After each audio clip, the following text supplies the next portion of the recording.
De tempos em tempos, surgem janelas de oportunidade que são fundamentais para a construção patrimonial dos investidores. São justamente nesses momentos em que os investidores podem fazer seus aportes para que uma eventual virada da bolsa de valores, a rentabilidade acumulada do seu patrimônio seja muito alta. E, de fato, nós podemos estar vivendo agora uma grande janela de oportunidade, não só em relação aos investimentos no Brasil, mas também no exterior. Principalmente porque o dólar fechou em uma das suas menores cotações nos últimos 10 meses, só que essa queda recente do dólar pode não durar por muito tempo. Por isso nós temos que ter agilidade em saber onde e como vamos conduzir os nossos próximos aportes. Eu sou Gabriel Bassuto, sou especialista em renda variável e analista-chefe de ações pelo Simpla Club. E se você, obviamente, gostar do conteúdo, considere se inscrever no canal, dá um like nesse vídeo, pois isso pode me ajudar a crescer e a distribuir esse conteúdo para mais investidores.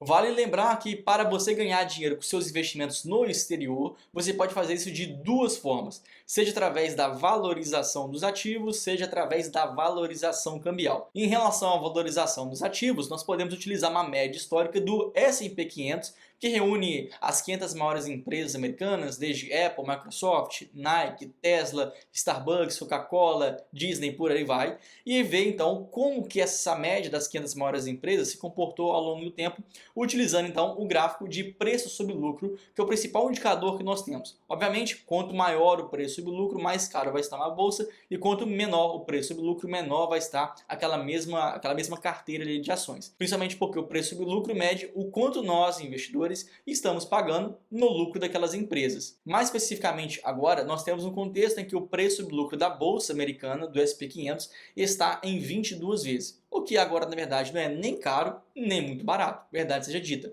Ou seja, consideramos aqui agora que em relação ao primeiro ponto para a gente ganhar dinheiro com os nossos investimentos no exterior, a valorização dos ativos, é um fator neutro. Mas aqui que está o jogo. O fator agora de valorização cambial pode jogar a nosso favor e é onde que a gente pode ganhar dinheiro. Por isso que é importante entender qual que é a dinâmica do dólar agora e até quando esse movimento pode ficar presente para os investidores, que afinal de contas pode não durar muito tempo. Eu digo isso porque existe uma tendência histórica de que o dólar sempre vai se encarecer em relação ao real. Muito porque existe uma teoria econômica chamada paridade do poder de compra.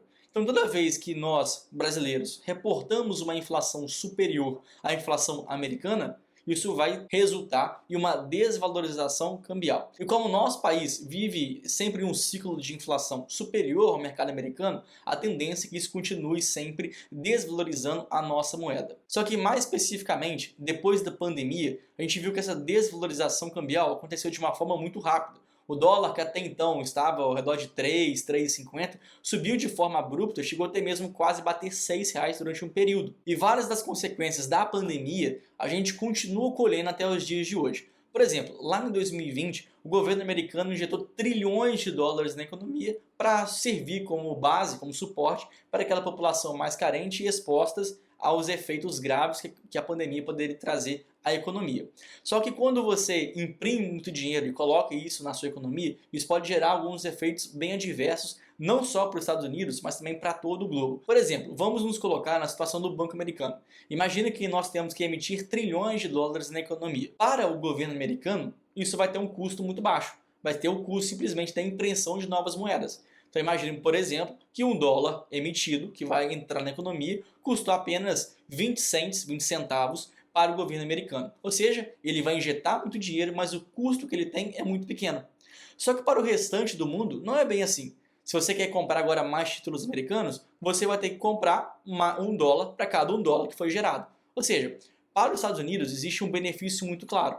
Já para o restante dos países, isso não acontece muito forte. Para você que quer aumentar sua posição nos Estados Unidos, você vai ter que pagar o preço da moeda, que seria $1. Aonde eu quero chegar? A partir dessa grande enxurrada de dólar na economia americana, isso gerou efeitos colaterais em todo o mundo. No Brasil, por exemplo, durante o período, nós tivemos o IGPM, que é um indexador de inflação, explodindo, superando a casa de 30%. E esse indexador, principalmente, ele é mais afetado em relação ao dólar. Então, um dos motivos da economia americana acabou tendo efeito colateral no Brasil.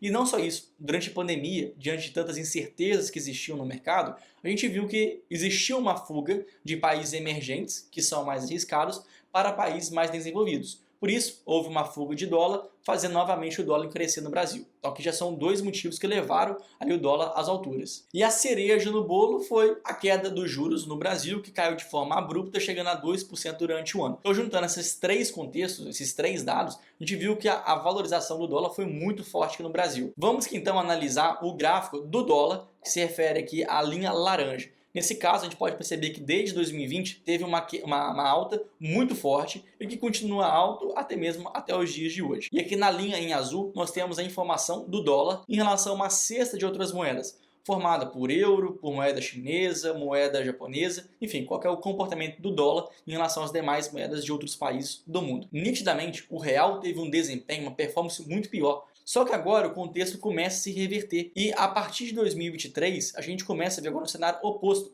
em que nesse momento agora a gente vê que o dólar no Brasil está caindo em proporções maiores do que o dólar em relação a outras moedas euro, japonesa e moeda chinesa. Por exemplo, se nós pegamos aqui desde dezembro de 2022 até os dias de hoje, o dólar chegou a cair em mais de 7% no nosso país, enquanto que o dólar em relação a essa cesta de ativos caiu apenas 3%. O normal seria a gente esperar que o tanto que o dólar se valorizou ou desvalorizou no Brasil seguiria talvez parâmetros parecidos com o restante do mundo, o que não vem acontecendo. Ou seja, talvez o dólar tenha caído aqui no Brasil em uma proporção maior do que nas demais economias, o que reforça esse sentimento de que há uma janela de oportunidades aqui sendo aberta. E por que que o dólar está caindo tanto no mundo como também no Brasil? Primeiro se refere à crise bancária mais recentemente, com a falência de alguns bancos importantes na economia americana, o que leva a acreditar que a economia americana não vai ter uma política monetária e fiscal tão restritiva assim. Por eles já começarem a ter problemas com alguns bancos falindo, talvez o Banco Central americano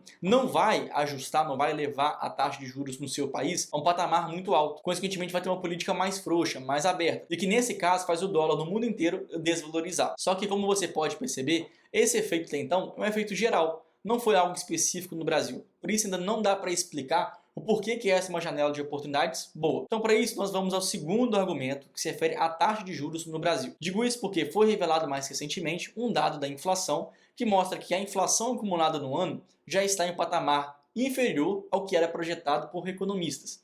Nesse caso, para a gente estar vivendo uma inflação mais controlada, já abre a possibilidade do nosso Banco Central começar a reduzir os juros a partir de junho desse ano. Então, quando começar a reduzir os juros, a gente pode entender que o dólar vai começar a se valorizar. Afinal de contas, vai sair alguns investidores no Brasil procurando outros locais que têm uma rentabilidade maior. Então, sempre que existe uma alta dos juros, há uma tendência de desvalorização cambial. Por isso, essa janela de oportunidades do dólar pode estar chegando ao seu final. Mas não somente isso. O dólar também caiu mais no Brasil recentemente por causa do efeito das commodities. Como nós somos um país exportador tanto de petróleo, de celulose, de minério de ferro, houve, com uma alta dessas commodities, houve uma entrada de muitos recursos americanos, em dólar principalmente. Porém, considerando que as commodities vão cair mais cedo ou mais tarde, porque elas passam por um ciclo, o Brasil não vai ter tanta atratividade mais para esses outros países, igual já teve recentemente. Ou seja, quando começar a existir no Brasil um corte de juros e o preço das commodities não ser mais tão elevado, isso vai fazer com que não exista uma entrada de dólar tão forte mais no nosso país, consequentemente fazendo o dólar encarecer. Fato é que nós podemos estar diante de uma janela de oportunidades curta, mas muito boa. E aí você pode ganhar seu dinheiro no exterior, mesmo que não exista uma valorização dos ativos, porque o dólar dá indícios que está barato no momento, mas ele pode se fechar a qualquer momento. Chegamos então ao final desse conteúdo, eu espero que você tenha gostado desse vídeo e que, em caso positivo, vou te pedir em troca um like nesse vídeo, uma inscrição no canal, porque assim você pode me dar o seu feedback de que meu conteúdo tem sido assertivo e tem agregado valor para você. Agradeço muito sua atenção e espero você na próxima. Valeu!